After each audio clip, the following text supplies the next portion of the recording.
अस्सलाम वालेकुम नाजरीन, वीडियो के नीचे सुर्ख बटन दबाकर चैनल सब्सक्राइब करें ताकि हमारी न्यू वीडियोस आप डायरेक्ट देख सकें। गिट्टा सुजी है ਅਸੀਂ देसी बंदे आ इस मामले च ਅਸੀਂ गिट्टे कहां पैर सुज ਜਾਂਦੇ ਨੇ ਉਹਨੂੰ ਕੀ ਕਹਿੰਦੇ ਨੇ ਉਹਨੂੰ ਦੂਜਾ ਦੱਸੋ ਬਈ ਘੋੜਿਆਂ ਨੂੰ ਵੀ ਦਵਾਈ ਦਿੰਦੇ ਸੁਣੇ जी घोड़िਆਂ ਨੂੰ ਵੀ ਦਵਾਈ ਨਹੀਂ ਘੋੜਿਆਂ ਵਾਲਿਆਂ ਨੂੰ घोड़िਆਂ ਵਾਲਿਆਂ ਨੂੰ ਜ਼ਿਆਦਾ ਦਵਾਈ ਜੀ ਅਕਸਰ ਮਰੀਜ਼ ਹੁੰਦੇ ਨੇ ਬੋਸਕੀ ਪਾਣ ਦੇ ਇਤਰਾਜ਼ ਤੇ ਨਹੀਂ ਹੈ ਬੈਠ ਦੇ ਇਤਰਾਜ਼ ਮੇਰੇ ਸਾਡੀ ਬੋਸਕੀ ਨੂੰ ਬੰਦ ਕਰਾਣੇ ਹੋਏ ਗੁਲਾਮ ਸਾਹਿਬ ਨੇ खुशाब को तले रखते हैं। ये घोड़ों के नस्लों के बारे जानते हैं, नस्ल दर नस्ल ने हिकमत करते हैं घोड़ों के बारे में। इन्हों को असी खुशकिस्मती साड़ी कि इन्हों को असी तुहाडे वास्ते आम जो बंदे ने उन्होंने वास्ते भी जो नवे घोड़ों फीडन वाले ने रखने वाले ने उन्होंने वास्ते भी मेरा ख्याल है काफ़ी गल्लां होंदियां इन्हां कोले। अस्सलाम वालेकुम जी। वालेकुम अस्सलाम। गुलाम साहब तुहाडा इलाका किहड़ा पूरा तारफ कराओ जी। साडा इलाका जिला खुशाब तहसील खुशाब उत्थे मैं रहने वाला जनाब 7-8 साल तो तकरीबन इत्थे मैं मियाँ साहब की खिदमत च चल रहा यानी इत्थे मियाँ फैसल साहब नसर साहब अगे असी घोड़ियां का डेरा तारफ कराने बेहतर नहीं घोड़ियां के बारे सानू मालूमात दो जी। ਤੁਸੀਂ ਦੱਸੋ ਅਸੀਂ ਅਕਸਰ ਜਗ੍ਹਾ ਤੇ ਗਏ ਆ ਜਾਂ ਘੋੜਾ ਪਿਛਲੇ ਦਿਨ ਕਿਸੇ ਨੇ ਵੇਚਣਾ ਸੀ ਝੱਡੇ ਚੋਹਾਨ ਪਿੰਡ ਉਹ ਬੰਦਾ ਵੇਖਣ ਗਿਆ ਉਹਨੇ ਆਖਿਆ ਜੀ ਉਹ ਭਾਈ ਜੀ ਉਹ ਘੋੜਾ ਜਿਹੜਾ ਉਹ ਬੰਦੇ ਨੂੰ ਪਤਾ ਹੀ ਨਹੀਂ ਲੱਗਾ ਖਰੀਦਣ ਲੱਗਿਆ ਉਹਦੇ ਨਾ ਗਿੱਟਾ ਸੁੱਜੀ ਹੈ ਅਸੀਂ ਦੇਸੀ ਬੰਦੇ ਆ ਇਸ ਮਾਮਲੇ 'ਚ ਅਸੀਂ ਗਿੱਟੇ ਕਹਾਂਗੇ ਪੈਰ ਸੁੱਜ ਜਾਂਦੇ ਨੇ ਉਹਨੂੰ ਕੀ ਕਹਿੰਦੇ ਨੇ ਉਹਨੂੰ ਬਿਮਾਰੀ ਕੀ ਹੁੰਦੀ ਹੈ ਲੱਗਦੀ ਕਿ ਉਹਦਾ ਇਲਾਜ ਕੀ ਹੈ ये जनाब घोड़े नवे साला देने की वजह नाल गर्म सरद होने की वजह नाल ठंडा तरीके नाल न करना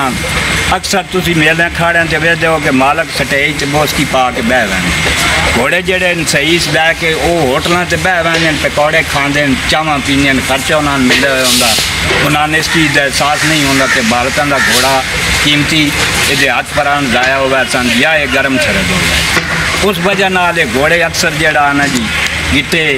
गोडे हवा री बादी बना लेंदे और गिट्टे गोमड़ बनदे ने उन्हां नूं आखदे की नस बीमारी ये जनाब जेड़ा मुठे दे विच आउंदा ना उस नूं बैदा आखदे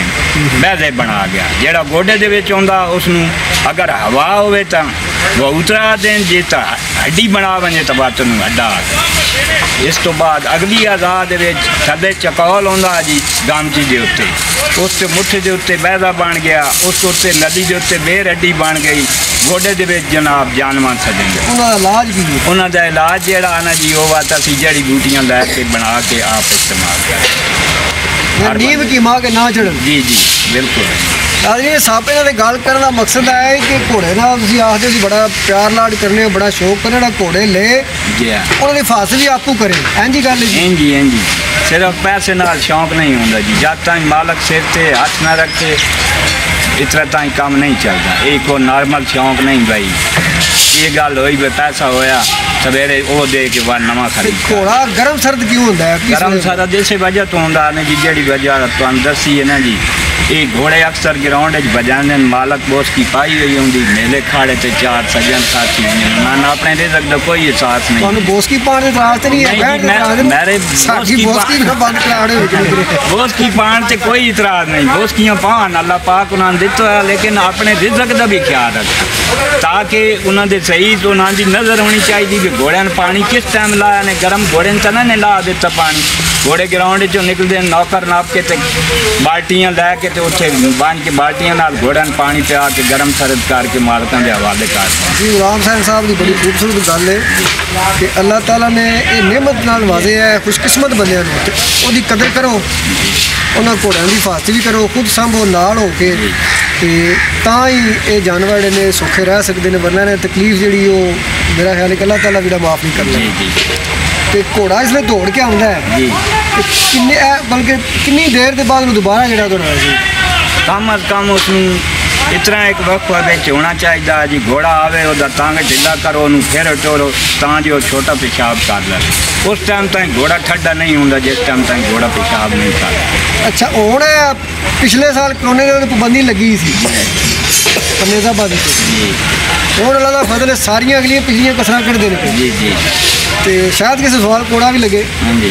ਕੱਕਰ ਪੈਂਦੇ ਵਿੱਚ ਘੋੜੇ ਭਜਦੇ ਜੀ, ਨੇ ਜੀ। ਆਇਆ ਸੀਜ਼ਨ ਠੀਕ ਸੀ ਉਹਨਾਂ ਵਾਸਤੇ ਕੀ ਫਾਤੀ ਬੰਦ ਹੋਣਾ ਜੀ ਘੋੜੇ ਵਾਸਤੇ ਸਭ ਤੋਂ ਵੱਡੀ ਨੁਕਸਾਨ ਤੇ ਇਹ ਮੌਸਮ ਦੀ ਖਰਾਬੀ ਹੈ ਜੀ। ਇਸ ਦੇ ਵਿੱਚ ਘੋੜੇ ਅਕਸਰ ਖਰਾਬ ਹੁੰਦੇ ਨੇ, ਕਨਾਰ ਹੋ ਗਿਆ, ਜ਼ੁਕਾਮ ਵਿਗੜ ਗਿਆ, ਗਰਮ ਸਰਦ ਹੋ ਗਿਆ। ਮਾਲਕਾਂ ਦੀ ਵੀ ਜ਼ਿੰਮੇਵਾਰੀ ਹੋਣ ਦੇ ਬਾਵਜੂਦ ਵੀ ਘੋੜੇ ਖਰਾਬ ਹੋ ਜਾਂਦੇ ਨੇ। ਉਹਦੀ ਵਜ੍ਹਾ ਇਹ ਹੁੰਦੀ ਕਿਉਂਕਿ ਮੌਸਮ ਨਹੀਂ ਪੋ ਮਾਂ ਦੇ ਵਿੱਚ ਘੋੜੇ ਦੌੜਾਉਣ ਦਾ। ਹੁਣ ਮੌਸਮ ਠੀਕ ਹੋ ਗਿਆ ਜੀ ਹੁਣ ਮੌਸਮ ਇਨਸ਼ਾਅੱਲਾ ਠੀਕ ਹੈ ਜੀ। ਤੁਸੀਂ ਕੋਈ ਘੋੜਾ ਨੂੰ ਮਸ਼ਵਰਾ ਦੇਣਾ ਚਾਹੋ ਘੋੜਾ ਸਾਹਮਣ ਦੇ ਵੇਲੇ ਕਿਸ ਤਰ੍ਹਾਂ ਕੋਈ ਪੈਗਾਮ ਦੇਣਾ ਚਾਹੋ जी मेरी तरफ तो यही रिक्वेस्ट है कि अपने माल रिजक ਨੂੰ जिस टाइम जलसियां मेलियां खाड़ियां ते बहन सही संदे कान छेक के रखन बल्कि नज़र रखन। उन्होंने जितना ताईं घोड़ा ठंडा ना हो रहे उन्होंने कोई खर्चा पट्टा नहीं होना चाहिए ताकि वो होटलों से बह के गप्पां शप्पां न मारन। उन्होंने ये पता होना चाहिए कि अस मालकों का रिजक है इसमें अस ठंडा करके ते बाद जाके अस अपना मौज मेला जड़ा करना। ਇੱਕ ਦਿਹਾੜ ਦਾ ਮੇਲਾ ਹੈ जी हाँ ਮੁਕਾਬਲਾ ਹੁੰਦਾ ਫਾਈਨਲ ਜ਼ਿਆਦਾ ਆ ਜਾਂਦੇ ਨੇ ਘੋੜੇ ਤੇ ਇੱਕ ਘੋੜਾ ਦਿਹਾੜੀ ਕਿੰਨੇ ਫੇਰੇ ਮੁਨਾਸਬ ਨੂੰ ਭਜਾਣਾ ਕਿੰਨੀਆਂ ਆੜੀਆਂ ਲਾ ਸਕਦੇ ਇਹ ਹੁੰਦਾ ਸਾਡੀ ਆਪਣੇ ਮਾਲਕ ਦੀ ਪਰਖਣ ਨਾਲ। ਸਾਡੇ ਅਕਸਰ ਮਾਲਕ ਇਹੀ ਦੇਣ ਕਿ ਕਿਲੇ ਤੋਂ ਖੋਲਿਆ ਤੇ ਗਰਾਊਂਡ ਜਾ ਕੇ ਵਜਾਣਾ ਪੱਟੀਆਂ ਦੇਣੀਆਂ ਸ਼ੁਰੂ ਕਰ ਦੇਣ। ਉਹ ਟਰਾਫੀ ਜ਼ਰੂਰੀ ਨਹੀਂ ਹੁੰਦੀ, ਹਾਲਾਂਕਿ ਘੋੜੇ ਦੀ ਬਚਤ ਕਰਨੀ ਜ਼ਰੂਰੀ ਹੁੰਦੀ, ਲੇਕਿਨ उस वक्त इन्हों की मजबूरी बन जाती है। दिन साड़ी आन शान फर्क आता यानी जिक्र पहलवान है या क्रिकेट का खिलाड़ी है पहला वार्म अप होते हैं पहला डंड बड़का करते हैं घोड़े भी पहला प्रैक्टिस करनी चाहिए। दूजा दसो बई घोड़िया भी दवाई देंगे सुने जी घोड़िया भी दवाई नहीं घोड़िया वाले घोड़िया वाले ज्यादा दवींदी जी अक्सर मरीज होने। अच्छा जी क्यों मरीज बन जाते हैं ये शरीर पैर आने ना जी पैसे तक कोल खुला होया ते बाद पछतावन लग खुराक ज्यादा खुराक ज्यादा मिट्टी ज्यादा पटे ने मिट्टी। अच्छा मिट्टी से रिश्ता ने ना तब तो बाद। अच्छा हुन तुसी ये दसो एड़ा सीजन है पिछले 4 महीने लंघे जी जी किन्ने घोड़े तुसी चेक कीते ने किन्ने पता तुहाडे कोई आए ने घोड़ियां नु जुकाम होया या ठंड लगी गरम सर्द होई? तकरीबन जनाब दिन ते मैं 3-4 घोड़े रोजाना चेक कर इन्हां 4 महीने किन्ने वेखे जी? इन कोई हिसाब नहीं जी दातादाद पिछले साल नु ज्यादा वेखे ने घट वेखे ऐत की ज्यादा वेखे। ਇਹਦਾ ਮਤਲਬ ਹੈ ਜ਼ਿਆਦਾ ਨੇਜ਼ਾਬਾਜ਼ੀ ਜ਼ਿਆਦਾ ਘੋੜਿਆਂ ਨੂੰ ਮਸਲਾ ਬਣੀ। ਉਹਦੀ ਵਜ੍ਹਾ ਇਹ ਵੇ ਬਨਾੜੀ ਬੰਦੇ ਪੈਸੇ ਨਾਲ ਸ਼ੌਂਕ ਕਰਨ ਨੇ ਜੇ ਆ ਭੱਜ ਕੇ ਘੋੜਾ ਲੈ ਲਿਆ ਰੱਖਣ ਦਾ ਪਤਾ ਨਹੀਂ ਵਜਾਣ ਦਾ ਪਤਾ ਨਹੀਂ ਚੱਜਵਾ ਜੇ ਕੋਈ ਤੇ ਲੋ ਜੀ ਪੂਜਾ ਦੇ ਦਰਿਆ ਬੰਦ ਕੀਤਾ ਨੇ ਗੱਲ ਕੋਰੀ ਹੈ ਸੱਚੀ ਹੈ ਜਦੋਂ ਘੋੜੇ ਲੈ ਨੇ ਨਾ ਉਹ ਸਾਹਮਣੇ ਵੀ ਅੱਜ ਬੜਾ ਦਿਲ ਖੁਸ਼ ਹੋਇਆ ਮੀਆਂ ਫੈਸਲ ਸਾਹਿਬ ਦੇ ਸਾਹਿਬ ਮੇਰੇ ਘੋੜੇ ਨਹੀਂ ਰੱਖੇ ਹੈ ਨਾ ਬਲਕਿ ਇਲਮ ਦਾ ਸਮੁੰਦਰ ਵੀ ਨਾ ਸਾਂਭੇ ਹੈ।